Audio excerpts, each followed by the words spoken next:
el habla es uno de los elementos, una de las herramientas que utilizamos en la magia. Evidentemente, cuando nosotros empezamos a percibirnos a través del sonido, es decir, ¿qué es lo que yo estoy hablando? No solo qué estoy hablando, sino desde dónde estoy hablando, cómo estoy hablando, quién está hablando a través mío. Esta observación permite que aquello se esté produciendo de una manera muchísimo más consciente. Por lo tanto, el sonido y la palabra es importantísimo y hay un código de sonido en todo el universo que solo que estuviéramos atentos cómo nos habla, veremos cómo todas nuestras moléculas se van vibrando con esta cualidad sobre la cual nos orientamos. Hay muchas escuelas de que hablan de conciencia o que hablan de no sé qué, o por ejemplo que son escuelas de artes marciales, porque yo me dedico a hacer artes marciales también, pero mis artes marciales no es las mismas que otras artes marciales que se dedican a dañar. Mis artes marciales son artes marciales enfocadas hacia la conciencia. Es una escuela llena de aventura, porque nunca sabemos lo que va a suceder, ni yo mismo. Son técnicas secretas, son técnicas misteriosas, porque todo lo que estamos haciendo es un misterio. ¿Por qué es un misterio? Porque eso está oculto detrás de todas las cosas. Y se dice, todos son señales, pero todo lo que sean señales no quiere decir, la señal está en todo, pero no todo lo que percibimos nos está dando la manifestación de esta señal. En el marco de la cuarta edición de Luz, Conciencia, Bienestar, que es un congreso que se organiza todos los años, el primer fin de semana de septiembre, en el balneario de Alicún de las Torres, en Granada, hoy bueno, hemos tenido el acierto de invitar de nuevo a un elenco precioso de ponentes que entendemos que, como la casualidad no existe, se han dado cita porque ellos mismos van a crear una sinergia fantástica de la que el público disfrutará durante estos 2 días y medio. Uno de los ingredientes que ha sido invitado, si me permites esa expresión, por supuesto, es Jordi Calvet, un sabio que a mí me gustaría preguntarle si él se ha preguntado alguna vez si su sabiduría nace en esta encarnación o es la confluencia de un proceso incluso más largo. Gracias, porque eso de ser sabio es algo muy hermoso, pero apuntamos ahí. Pero uno no siempre es sabio. Uno puede a veces actuar con sabiduría y otras veces es un ignorante total. A mí me gusta, es más descansado para mí decir que soy un ignorante diplomado, aunque haya gente que me quiere y dice que mejor que no diga eso nunca. Pero ser un ignorante, es decir, usar la expresión no sé, es muy importante, porque no sé es una manifestación de lo mucho que nos queda todavía para realizar dentro de lo que es la propia realización. Dentro de nuestra escuela existe el concepto de ortos, que es el salir de la oscuridad, el sol, el astro rey, por encima del horizonte, y cuando toca el horizonte se dice que esto es un ortos. En este momento en que empieza a florecer la luz, decimos hay un despertar de conciencia. Pues a lo largo de nuestra vida existen muchas conciencias que se despiertan, muchísimas. Entonces yo no puedo decir yo, no sé, cada uno puede decir lo que quiera, pero yo personalmente prefiero sentirme todavía ignorante, aunque a veces pueda ser atravesado por actos de sabiduría o pensamientos sabios o alguna palabra sabia que me ha llegado de algún lugar. Yo no sé si mi sabiduría o mi ignorancia o mi manera de ser viene de muchas vidas. Yo estas cosas a mí me cuesta mucho de interpretarlas, pero me cuesta menos interpretar lo que es este presente aquí ahora, donde estamos. es el trayecto de camino donde yo tengo que ser usado por esa presencia, esta esencia, que si yo estoy bien orientado, puede transmitir a través mío, contagiar a través mío esa experiencia de sabiduría. Si no soy capaz de orientarme adecuadamente, entonces simplemente lo único que sale son miedos, ignorancias y resistencias al camino. Por lo tanto, la gente que no está todavía bien orientada es cuando empieza a luchar contra todo y contra todos porque el camino le hace daño. Sin embargo, la historia de nuestro camino, de todos los caminos, de todos los seres, de toda la humanidad, es un camino, es una historia de amor, solo, absolutamente. Entonces, ¿de dónde procede? Desde el origen, desde la fuente. ¿De dónde procede toda esta historia que ahora está sucediéndose en este momento, aquí y ahora? Desde el origen, como tú, como todos. Venimos desde el origen y cada uno va avanzando según sus posibilidades, según las circunstancias que le van acompañando para ir enriqueciendo este proceso y para que al final este proceso no sirva solo para uno, sino que sirva también para los demás. Porque este es el gran truco de este camino, que no sirva solo para nosotros, sino que sirva para todo el conjunto de seres que están elevándose en la conciencia de qué son. Entonces, si yo digo, lo importante es esta persona, este disfraz, este personaje, no dejo que lo verdaderamente importante surja, lo verdaderamente relevante se manifieste. Por lo tanto, no sé muy bien cuánto hay de vidas, ni cuánto hay mucha gente que lo tiene muy claro. Yo tengo claro el presente, ahora y aquí. Esta es la realidad. No creo que seamos conscientes de cuántas vidas, podemos decir, llevamos a nuestras espaldas o nos han enriquecido. Lo que a mí la intuición escucharte y sentirte me hace pensar que en una sola encarnación no se llega a un nivel de evolución como el que a mí me llega de ti. Entonces digo, esto no ha podido comenzar hace solo 50, 60 o 70 años. No, no es posible.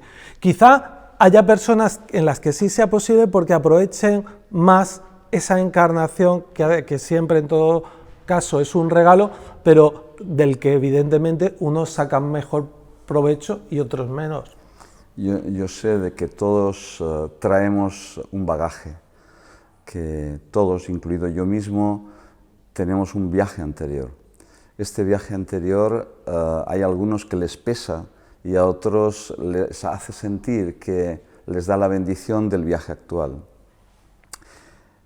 Permitámonos todos, pues de alguna manera, el dejar que esa esencia que sigue viajando a través de cada uno vaya manifestando lo que tenga que decir, lo que tenga que realizar, para que se dé lo propicio dentro del esquema de todo este viaje. ¿Sí?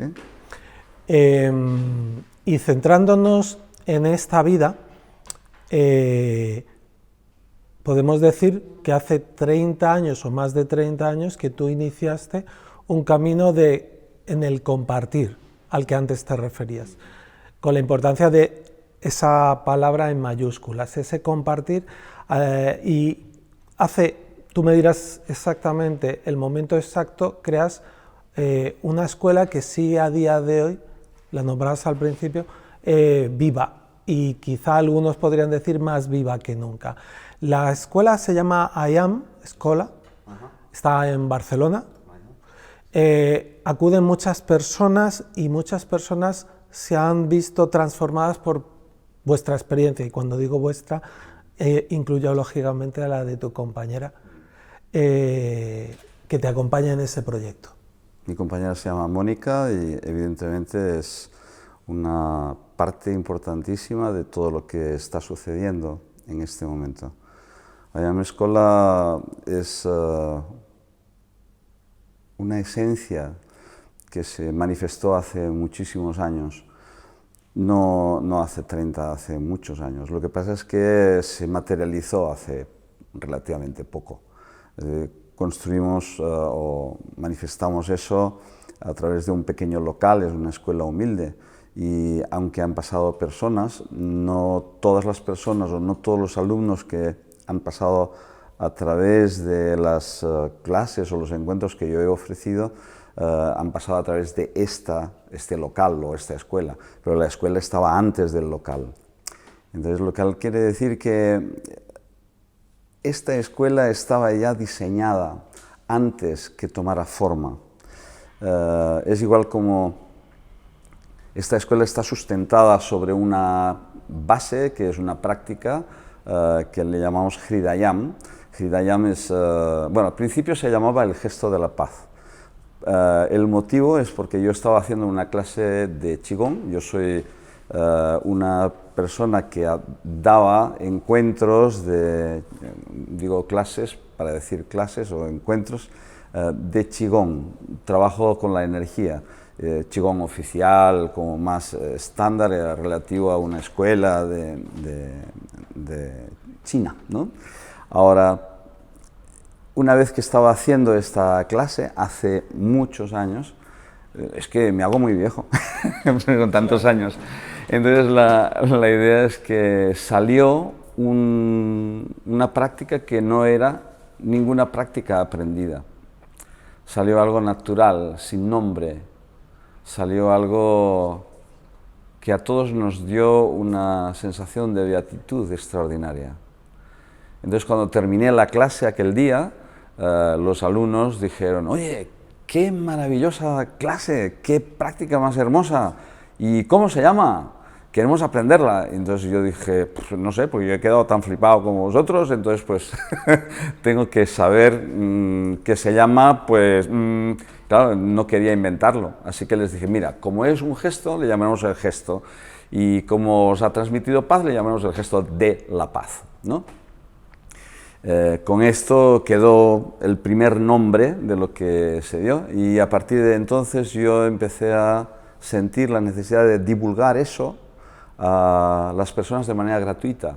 Es decir, la gente que se sienta cargada, que se sienta de alguna manera incómoda por dentro, pues a lo mejor practicando eso, pues podría aportarles algo de bendición.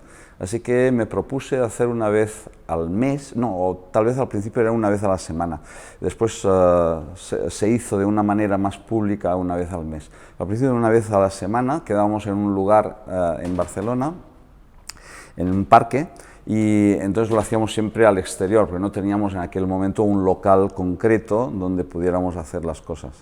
Y empezó a gestionarse esta práctica con tiempo. Yo no tenía prácticamente nada más que ofrecer que el gesto, y este gesto, como fui dándole tiempo, fue bendiciéndonos con la experiencia de algo mucho más profundo. Y a partir de esto que yo ofrecí de una manera voluntaria y gratuita, que nadie me lo pidió, pero yo quise hacerlo, me fue dando regalos a mí, porque yo quería ofrecer regalos a los demás. Y este regalo que era constante en mí generó lo que es la escuela de hoy día, que es Ayam Escola. ¿Sí? Cuando alguien crea una escuela como la que habéis creado, como tú dices, el proyecto ya se estaba gestando antes de incluso de poder nombrar o encontrar un nombre para la escuela, ¿no? Y no deja de ser la proyección de lo que es uno mismo o de lo que ha aprendido uno mismo, que manifiesta y proyecta para seguir experimentando en esas técnicas que le han llegado de esa manera o por otros caminos, y a la que se puede entregar. Lógicamente, como compensación, porque la vida también ha de verse compensada, y la enseñanza ha de verse compensada, eso genera unos ingresos que permiten sostener un proyecto de estas características. Y eso permite al maestro y a su compañera vivir la transformación de la vivencia cotidiana de este camino. ¿Hay mayor bendición? ¿Hay, perdón? ¿Mayor bendición? Mira, hay un término hebreo que se llama hedva. Esto es el deleite minucioso y presente, experimentando amor y percibiendo que el otro lo recibe. Este término es algo que yo aprendí en un tiempo determinado porque, entre otras cosas, pues he estado recorriendo diferentes caminos, algunos de la cábala, de cosas de meditación, bueno, 50.000 cosas. Entonces, lo más hermoso, la bendición más maravillosa es sentir que podemos dar de ese amor que nos transita, que no lo poseemos, sino que nos transita cuando le damos la posibilidad, la oportunidad que eso suceda, y sentir que llega al otro. Y cuando el otro lo recibe, no hay bendición mayor. Eso es algo preciosísimo.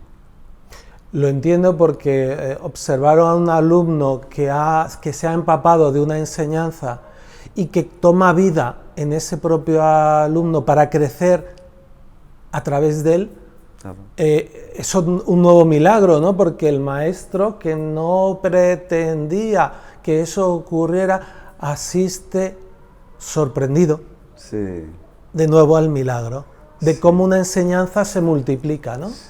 Sí. Y no está sorprendido porque le causa una sorpresa, porque no se lo esperaba. No, porque el maestro, si existe eso en mí, es este ser que está todo el tiempo sorprendiéndose, aun sabiendo lo normal que es eso. Es como la salida del sol sucede cada día, pero no dejo de sorprenderme de lo hermoso que es. O el estar con mi compañera Mónica, pues por ejemplo, es algo normal para mí, pero no dejo de sorprenderme de lo maravilloso que es compartir con ella el viaje, ¿sí? O de estar aquí. ¿Por qué se encuentran, ya que me pones el balón botando, dos almas y encajan tan bien? ¿Te lo has preguntado alguna vez? Sí, son posibilidades que el camino da. Es igual como cuando se dice, cuando el alumno está preparado, el maestro aparece. También cuando uno está preparado o una está preparado, aparece la pareja, ¿sí? Aparece la pareja, aparecen los hijos, aparece quien sea que tenga que aparecer en tu viaje para que eso siga su trayecto. Como te he dicho antes, hay una idea de un cuento que existe, o un juego que existe en esta realidad, y es un juego que no es un cuento de terror o de guerra, es un cuento de amor. Pero hay que saber descubrir ese amor que está escondido, hay que saber ver que detrás de todas y cada una de las cosas, detrás de cada una de las palabras, detrás de cada uno de los gestos, existe ese amor latente, eso que desea aparecer, pero solo aparecerá cuando se le busca, porque si no se le busca, eso permanece escondido. Es la gracia de este juego, es que nosotros estemos ahí atentos siempre, porque en cualquier momento puede aparecer eso que estaba escondido y nos sorprende de nuevo. Y nosotros ya sabíamos que estaba ahí, pero esta sorpresa es hermosísima. Dice, ya sabía que andabas por algún lado, pero fíjate, por aquí me has ido. Es como aquel que dice, me voy a buscar pan, y eso es un acto cotidiano, pero a lo mejor mientras va a buscar pan, de repente tropieza con una persona y esta persona es la pareja de su vida y con ella tiene sus hijos, etcétera, etcétera. Y a lo mejor él pensaba que solo iba a buscar pan. He visto que en tu biografía, que también no los he podido sostener en mis manos, pero también hay una bibliografía que le has dedicado, ¿no? Hay varios libros escritos por ti. Tengo un librito que es como una especie de cómic, y luego tengo libros que no están editados. Sí, pero están concebidos y existe la posibilidad de encargártelos, ¿no? Bajo demanda, ¿no? Ya menos. No, porque mira, en realidad son libros que estoy constantemente perfeccionándolos. Nunca son libros que están hablando de todo eso, que está explicándome lo que estoy haciendo. Porque eso que estoy haciendo, yo también lo estoy aprendiendo. Claro. Lo estoy transmitiendo, pero pasito a pasito lo estoy aprendiendo también. Entonces, pues yo escribo, pues imagínate X cantidad de páginas, y luego al cabo de 3 meses digo, uy, todo aquello que he escrito, aquel capítulo, aquella parte, aquella área de ahí, ahora la diría de esta manera, porque se puede mejorar, se puede interpretar mejor, porque es como el gesto de la paz. El gesto de la paz tiene una manera de expresarse al principio, pero después de 30, 40 años, eso se expresa de una manera con una profundidad que no la puedo ni abarcar. Pero empezó con un gesto tan simple, y eso también es maravilloso, porque nos damos cuenta que la simplicidad se puede dar como tal, es decir, es algo sencillo. Y cuando tú empiezas a abrir páginas de eso que es tan sencillo, te das cuenta que las páginas no se acaban nunca. Y me sorprendía al contemplarlo que también goces de la palabra, ¿no? Es decir, encuentras en la palabra tu aliado. Amigo, es que yo tengo una pareja que es logopeda, y aparte, no solo es logopeda, es logopeda de logopedas, es decir, la persona que enseña a logopedas a transmitir ese conocimiento, que además ella, pues juntamente conmigo, pues ha ido enriqueciendo su propio camino para poder dar todo este bagaje que estamos adquiriendo ambos de todo lo que estamos haciendo. Entonces, el habla es uno de los elementos, una de las herramientas que utilizamos en la magia. Evidentemente, cuando nosotros empezamos a percibirnos a través del sonido, es decir, ¿qué es lo que yo estoy hablando? No solo qué estoy hablando, sino desde dónde estoy hablando, cómo estoy hablando, quién está hablando a través mío. Esta observación permite que aquello se esté produciendo de una manera muchísimo más consciente. Por lo tanto, el sonido y la palabra es importantísimo, y hay un código de sonido en todo el universo que solo que estuviéramos atentos cómo nos habla, veremos como todas nuestras moléculas se van vibrando con esta cualidad sobre la cual nos orientamos. Y está demostradísimo que si nos orientamos correctamente, produce una resonancia con nosotros.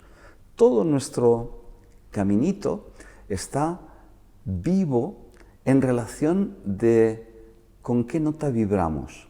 Si vibramos adecuadamente, aquel diapasón que hemos tocado con esta nota vibra con este otro diapasón. Pero si ese diapasón no vibra adecuadamente, este diapasón no vibra en absoluto. Así que las personas somos esos diapasones que están contagiándose constantemente cosas. Si mis pensamientos son negativos, si mi manera de sentir es resistente, es ficcional, de alguna manera estamos generando toda una experiencia en la que nuestra vibración no va a producir este efecto de transmisión, sino al contrario, vamos a ser contagiados por todo ese campo de negatividades que el común de mucha gente va soltando por todos lados. En la medida que nos hacemos cada vez más y más y más y más conscientes, vamos emitiendo un contagio mayor de luz, un contagio mayor de vibración, y ese contacto mayor de vibración con nosotros y nuestro propio ser esencial permite que nosotros seamos los que contagiamos a los demás. Y eso es una experiencia de vibración o de sonido. Por lo tanto, ese código se expresa a través nuestro. Entonces, ¿qué es lo que enseñáis en vuestra escuela? A vibrar orientadamente. Mira, hay una banderola al principio de la escuela, que la banderola dice: la autoobservación se educa, la voluntad se cultiva y la destreza se entrena. Son 3 conceptos. Entonces, pues básicamente estamos expresando esa idea. Vamos a imaginar que hay algo nuevo para aportar. Podemos decir que hay muchas escuelas que hablan de conciencia o que hablan de no sé qué, o por ejemplo que son escuelas de artes marciales, porque yo me dedico a hacer artes marciales también, pero mis artes marciales no es las mismas que otras artes marciales que se dedican a dañar. Mis artes marciales son artes marciales enfocadas hacia la conciencia. Cuando yo uso las técnicas o uso las cosas que yo transmito, lo hago a través de un subsuelo que muchas veces los alumnos al principio no saben por dónde navego, y ellos por eso siempre están un poco asustados porque no saben qué es lo que se van a encontrar.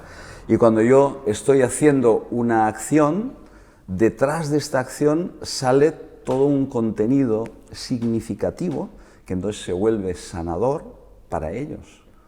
Y eso es lo apasionante. ¿Qué es lo que hacemos en nuestra escuela? Sorprendernos constantemente, aprender a expresarnos, aprender a comunicarnos. Esto siempre es un estudio constante, es decir, cómo generamos nuestras gestualidades, cómo generamos nuestra capacidad para que el otro nos perciba y seamos, si no comprendidos, como puente para que el otro pueda comprenderse a sí mismo. Fíjate que a veces cuando yo estoy hablando a las personas con quien estoy hablando, como en este caso tú, digo, no me escuches a mí, sino escúchate a ti mientras yo estoy hablando. O sea, yo soy la excusa, no soy importante. Ahora, solo sabemos escucharnos a nosotros mismos en realidad. Solo sabemos amarnos a nosotros mismos en realidad. No existe otro amor.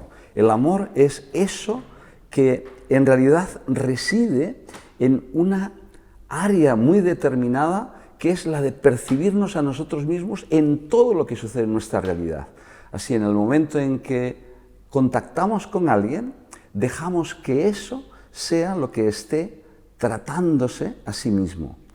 Y sin forzarlo, veremos que de una manera natural se está mostrando abiertamente para enseñarnos algo.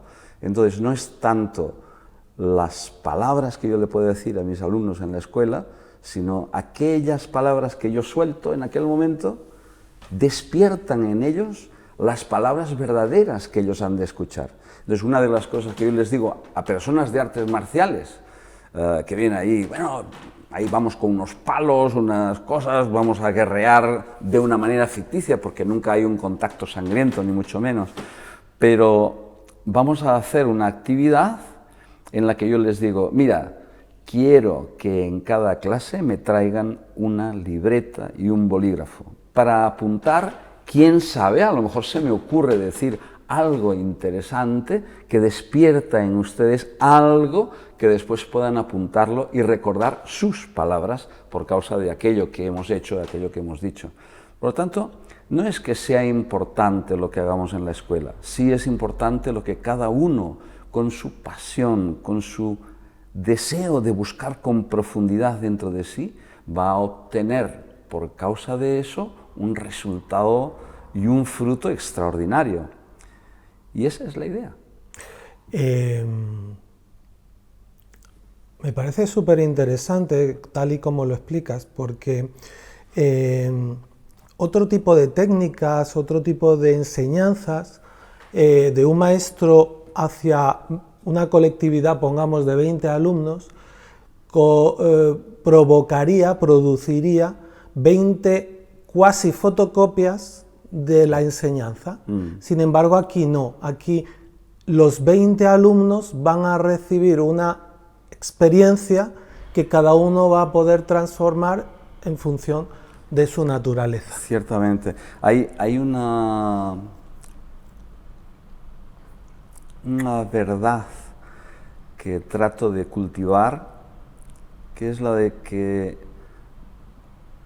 de no buscar alumnos, sino la de buscar gente que desee desarrollar su propia maestría. Por lo tanto, no busco alumnos yo en mi escuela. En mi escuela busco maestros que me enseñen, porque las personas que vienen, y algunos de ellos, pues por ejemplo, tengo personas que a lo mejor pues tienen un nivel, una cierta discapacidad a la hora de coordinar movimientos o a la hora de expresarse o a la hora de hay gente que me ha dicho, personas con carrera o así, es que me siento un tonto, dice, porque a veces me dices la pierna derecha y suelta la izquierda, es decir, tienen ciertos problemas de motricidad y les ayudo a descubrir esa maestría que tienen oculta y que a través de las cosas que hacemos pueden ir manifestándola.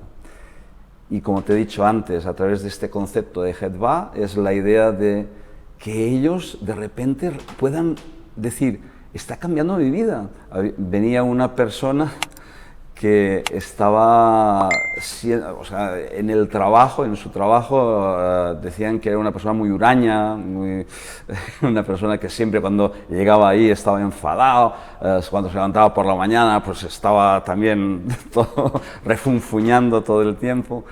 Y durante un tiempo, ya te digo, unos meses o así, no es que lleve mucho tiempo con nosotros, pero al cabo de unos meses, esta persona dice, algo ha cambiado en el trabajo, me ven de manera diferente, me han dicho que yo estoy diferente, él no se daba cuenta, pero yo muchas veces les digo, mira, estaría bien que cuando tú llegues a la escuela te pudiera grabar en vídeo y dentro de unos meses o de un año o así, si todavía sigues en la escuela, yo te sigo grabando en vídeo y veas el cambio del antes y del después, porque hay un requisito fundamental que yo hago en las clases en la escuela, y es que cada persona que llega tiene que pasar por el abrazo. El abrazo es esencial, saber abrazar es muy importante. Entonces no es decir, hola, tal, o ni siquiera a veces eso, porque hay gente que, yo he estado en muchos ámbitos de artes marciales y de no marciales, de muchos ámbitos en los que cada uno va a lo suyo, se mete ahí a meditar o se mete a lo suyo. No existe una cualidad, un condicionamiento que realmente nos ayude a comunicarnos verdaderamente con eso que nos transita.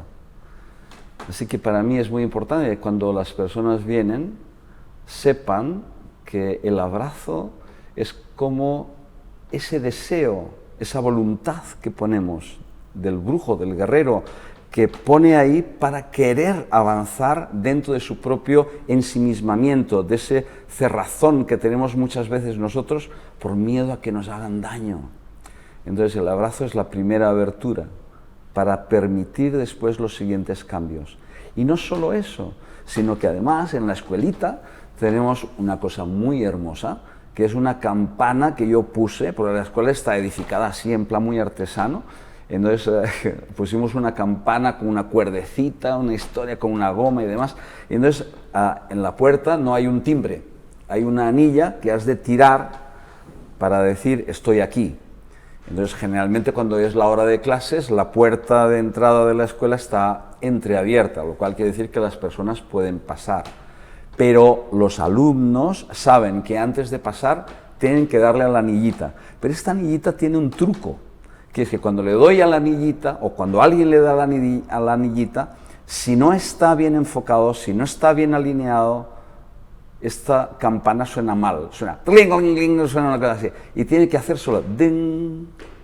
Cuando estamos bien enfocaditos, esa campana suena bien, entonces la persona que va a pasar por la puerta como un iniciado es el que saluda conscientemente, y a esto le tengo además también a la persona que pasa como alumno con un condicionamiento, es decir, tú pasa, pero date cuenta cómo pasas una puerta. Una puerta hay un antes y un después, y este antes y este después se despliega de tal manera que hay como diferentes pasos antes de que tú pases a otro lugar. Entonces, esta experiencia de paso viene dado por la observación de cómo respiramos, si respira más la fosa nasal izquierda o la derecha, y entonces si la fosa nasal derecha está abierta, entras con el pie derecho, y si la fosa nasal izquierda está abierta, entras con el pie izquierdo, lo que nos permite comprender que en este momento que entramos estamos más receptivos, porque somos conscientes de eso, al lado izquierdo o al lado derecho, el Ida o el Píngala, si ya conocen algunos de nuestros oyentes, pues que se sucede con nuestras energías polares, lunar y solar, que de alguna manera nos permite que eso entre de una manera mucho más fluida, más abierta. Cualquier enseñanza, cualquier información que se suceda dentro de este espacio en este momento va a ser más fluido, más factible para que esta manera de entrar dentro de la persona sea ordenada, sea armoniosa, ¿sí? Todos son causas y condicionamientos, así que ponemos toda una serie de causas y condicionamientos para que se produzca esta sincronicidad para contagiar a las personas que llegan de una manera muy determinada. A veces hay 3 personas, a veces son 5, a veces son 6, pero lo importante de eso es que yo, antes de entrar en la clase, igual como antes de entrar aquí o antes de entrar en cualquier espacio donde yo considero que va a ser muy relevante, eso es absurdo, porque relevante es todo, pero hay momentos en los que se nos dice, cuidado que se va a abrir una puerta, pues tienes que prepararte para esa puerta que se va a abrir. Cuando yo voy a dar una clase, me preparo para ello, es decir, me oriento, me purifico, me limpio, me ordeno conforme a las personas que sé que van a venir, y estas personas ya están recibiendo parte de la clase antes incluso de que yo toque el pie en el tatami. Y esta es la gracia de esta escuela. Es una escuela llena de aventura, porque nunca sabemos lo que va a suceder, ni yo mismo. Son técnicas secretas, son técnicas misteriosas, porque todo lo que estamos haciendo es un misterio. ¿Por qué es un misterio? Porque eso está oculto detrás de todas las cosas. Y se dice, todos son señales, pero todo lo que sean señales, no quiere decir, la señal está en todo, pero no todo lo que percibimos nos está dando la manifestación de esta señal. Entonces, en la escuela, desde el momento que tocamos la campanita, desde el momento que entramos con el pie adecuado, en este momento, todo cuanto sucede en este momento, como el augur cuando empieza a generar su templo, y en este templo es cuando pasa un pájaro por ahí encima y este augur vaticina o expresa qué es lo que va a pasar por causa de lo que sucedió en este espacio sagrado. Pues aquello se convierte en un espacio sagrado, no es una clase cualquiera. Yo siempre les digo, mira, lo que vamos a hacer no es una clase más, eso es la clase. Y no es una clase que yo doy para vosotros, sino que todos vamos a recibir la clase. Vamos a recibir el encuentro. No existe, imaginaos que no existe ningún otro encuentro aparte de ese. No penséis, no, pero yo voy a Aikido, yo voy a Tai Chi, yo voy a hacer no sé qué, un día tras otro, y es una rutina que voy... No me sirve. Entonces siempre les hago cambiar sus ideas y digo, mira, solo existe una clase, solo existe un encuentro, solo existe un aquí, por lo tanto, abrázame con... Hay gente que a veces llega y viene de afuera, del trabajo, donde sea, y me abraza, y venga, ya me tengo que cambiar porque llego tarde. No.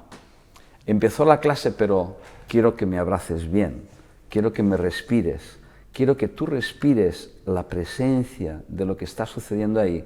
Y si tú eres capaz de abrazarme desde este lugar, en este momento, ya la clase ha concluido incluso. Es decir, ya no es necesario ni siquiera de que hagas el resto de la clase. Solo haciendo el buen abrazo, ya habrás hecho la clase que merezca la pena. Así que toda esa experiencia de que hacemos en una escuelita como esa, es dar la posibilidad a que todo aquello que todavía no es verdad, se suceda como verdad. Cuando lo hacemos verdad en nosotros, cuando la verdad la encaramos y la encarnamos. Eso es que cuando yo explico alguna de las áreas que son como más profundas, más, llamémosle esotéricas, porque están ocultas, no porque queramos que los demás no se enteren, sino porque decimos que detrás de lo aparente siempre hay algo que está oculto y hay que saber desvelarlo. Pues cuando yo explico estas áreas que son más ocultas, les digo, eso que está oculto hemos de hacer algo para que se pueda desvelar, hemos de hacer algo para que se revele para nosotros. Por lo tanto, hemos de partir de la idea que lo que vemos, que lo que percibimos inicialmente, no es verdad. Y yo, una de las áreas que yo exploré hace tiempo fue la psicología astrológica. Entonces, pues nos decía que una de las maestras que tenía decía de uno de sus maestros, que siempre decía al iniciar sus clases: todo lo que voy a contar no es verdad, o sea, que no os lo creáis. Y eso me encantó. Tal vez a lo mejor yo no soy un gran astrólogo, no soy un gran sabio, no sé, pero esa frase me quedó, como diciendo, mira, todo lo que yo os voy a contar no es verdad. Y entonces alguien me puede decir, bueno, ¿entonces qué es? ¿Mentira? No, tampoco. No es verdad porque hasta que no lo encarnemos, hasta que no hagamos que eso sea una verdad en nosotros, no se puede expresar como verdad. Por lo tanto, Ayame Escola es verdad en la medida en la que existan personas que quieran que Ayame Escola se manifieste como una verdad dentro de sí. Y esa verdad se manifiesta dentro de sí cuando en su vida cotidiana son personas humanas. Humanas quiere decir personas que son capaces de transmitir algo que no es una razón, una lógica, un conocimiento elevado de no sé qué.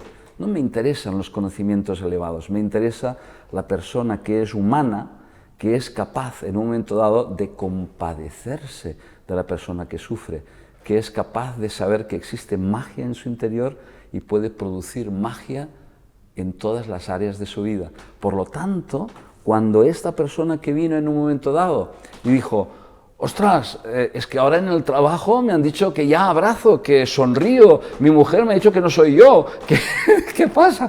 Ha pasado algo rarísimo en mi vida. Yo digo, es que has tocado tu maestría, has empezado a ser maestro. Por lo tanto, cuando eso empiece a transformarte, no te asustes, porque ya llegará un momento que ni tú mismo te llegarás a reconocer. Y ese es entonces el gran momento, porque cuando no nos reconocemos y alguien venga y diga, bueno, vamos a presentarte, ¿quién eres? Entonces en este momento tú dices, es que no soy el que tú ves. Eso que me atraviesa constantemente es eso que quiere mostrarse y eso es lo verdaderamente relevante e importante que se muestre en este momento. Yo solo soy un recipiente para que eso se exprese. Y esa es la verdad de Ayame Escola. Has utilizado en algún momento la palabra escuelita y me parece que quizá por el tamaño al que le habéis dado, quizás se le podría llamar así. También se podría utilizar la palabra escuelaza por la magnitud de lo que allí se puede llegar a aprender. Y no es un aprendizaje, porque observo, escuchándote, que no hay una transmisión de un conocimiento o un molde.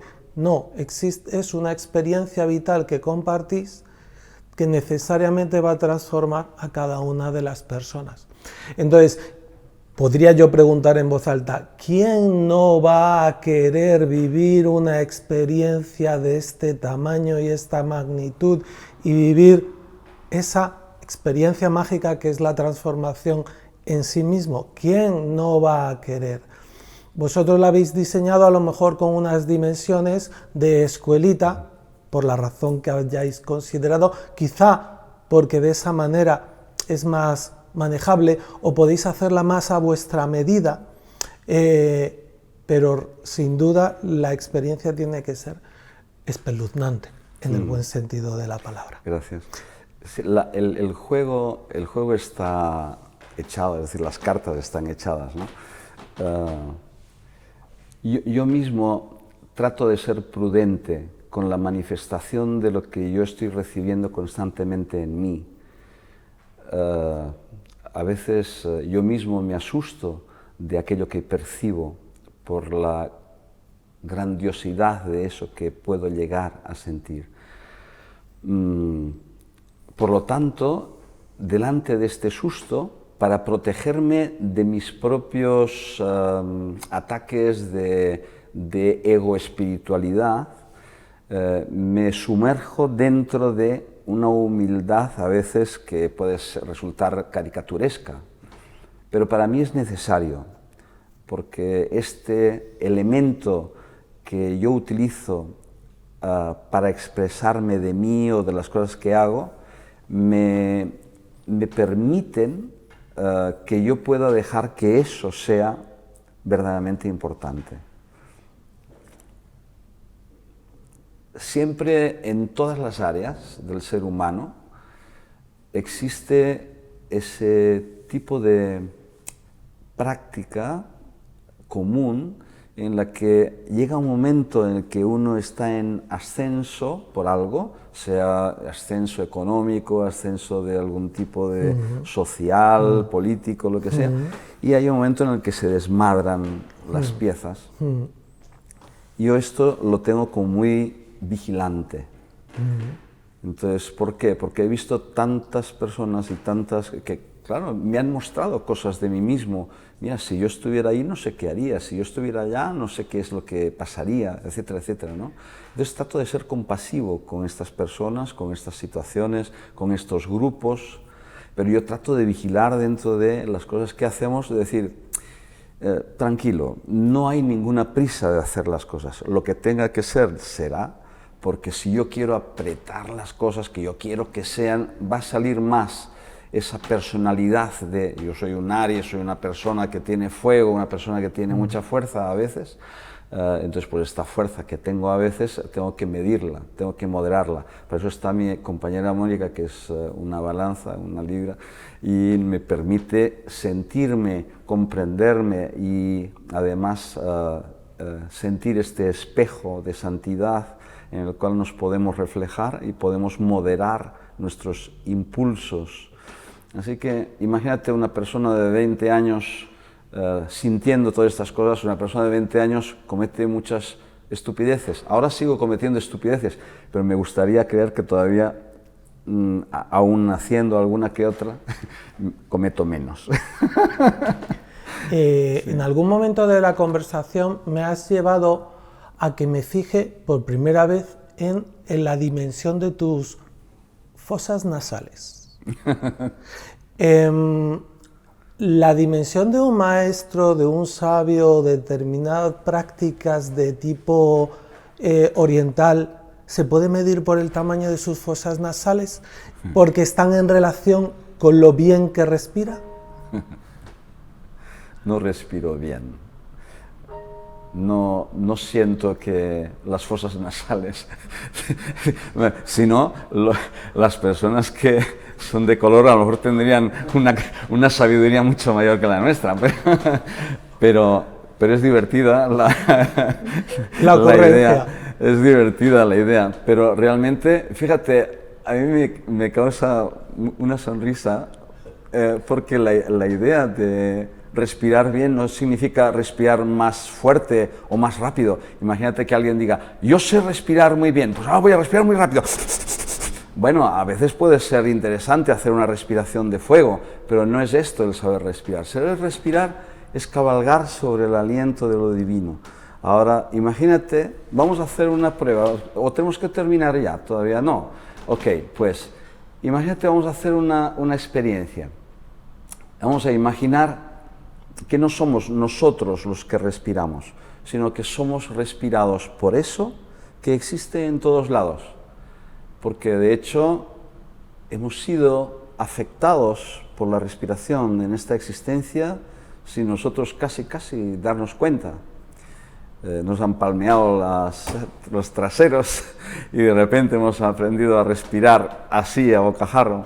Pero en realidad imagínate que la respiración viene de algún lugar y sopla sobre nosotros, como dicen las Escrituras, y sopló sobre nuestras narices, ¿verdad? Entonces, pues, ¿qué sopla en nuestras narices? Cuando nosotros inspiramos, somos soplados por el universo, por Mr. X, o llámale como quieras, y entonces este que sopla en nuestras narices nos da esa energía de vida, nos da esa energía que después se transforma y se traduce en una conciencia mayor. Cuando a eso lo podemos observar como verdaderamente no somos nosotros, sino que es algo que entra por causa de un regalo. Entonces, hemos sido regalados por la inspiración. pero ¿y la exhalación? Entonces la exhalación es ese producto que somos capaces de contagiar a los demás, por eso que estamos pensando, por eso que estamos sintiendo, por eso que estamos realizando cotidianamente en nuestra vida. Y la exhalación, pues como se hace en algunos lugares de la tierra, que hace el tabaquito, o lo que sea, que hacen la idea de ritualizar el acto de fumar, ¿no? Entonces, suelto el aire de lo que sea que esté soltando y lo suelto con una conciencia, y esa conciencia es la que va a afectar a aquello. Por lo tanto, la exhalación es cabalgar sobre aquello que ha pasado dentro, pero que no es nuestro, pero que después, cuando sale fuera, sigue existiendo aun a pesar nuestro. Es decir, que de alguna manera las personas que fallecen, que dejan que su aliento finalmente se vaya, si ellos cabalgan sobre este aliento, van cabalgando sobre lo divino, incluso aún después de que el cuerpo se haya quedado sin aliento, porque nuestra conciencia cabalga constantemente en esta realización. Vuelvo al principio de la entrevista y ratifico la idea de que tanta sabiduría no puede ser únicamente el resultado de la experiencia de una encarnación. Jordi, muchísimas gracias por este regalo.